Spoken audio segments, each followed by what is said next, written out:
though it still took another 8 long years to find the mouth of this cavern system. Until the continent melted enough to reveal its secrets, Gray said. Precisely. Jason cleared his throat. But how are you so sure the Germans and Americans were ever here? Because a loud boom shook the world, rattling the windows in their frames. Everyone initially ducked, expecting the worst. But as the superstructure held, Gray ran low toward the row of windows overlooking the giant hangar. He reached it in time to see one of the giant steel doors fall free of its track and crash into the space, flattening one of the parked float planes.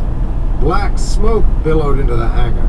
Shapes in snow-white polar armor rushed through the cover of that cloud. It had to be Major Wright's team. Gunfire erupted. A couple of British soldiers dropped, but one reached a machine gun mount and began firing at the enemy.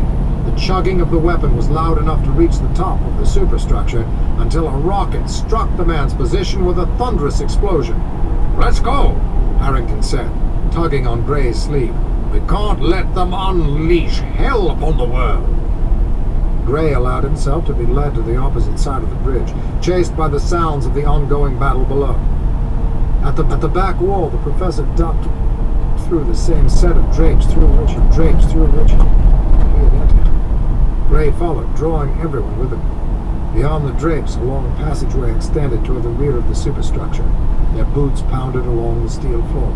The tunnel ended at a glass-enclosed observation deck on the back of the station. It was attached to the cavern roof. From the gondola parked beside it, this glass and steel perch also served as a trolley stop for the overhead track system.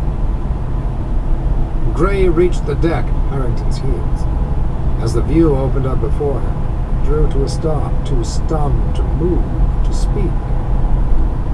The same could not be said of everyone.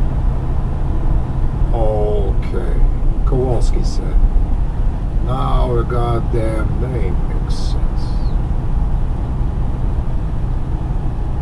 Chapter 18. April 30th, 7:20 a.m. AMT. Boa Vista, Brazil.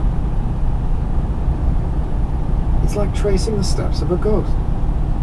Jenna followed Drake and Painter down the sweltering streets of Boa Vista, capital city of the Brazilian state of Roraima.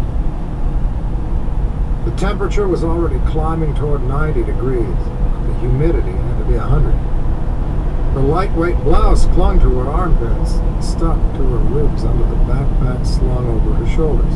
She had to keep tugging her shirt down as it tried to ride up from her shorts. She also wore a cap against the bright sun, a ponytail hanging out the back.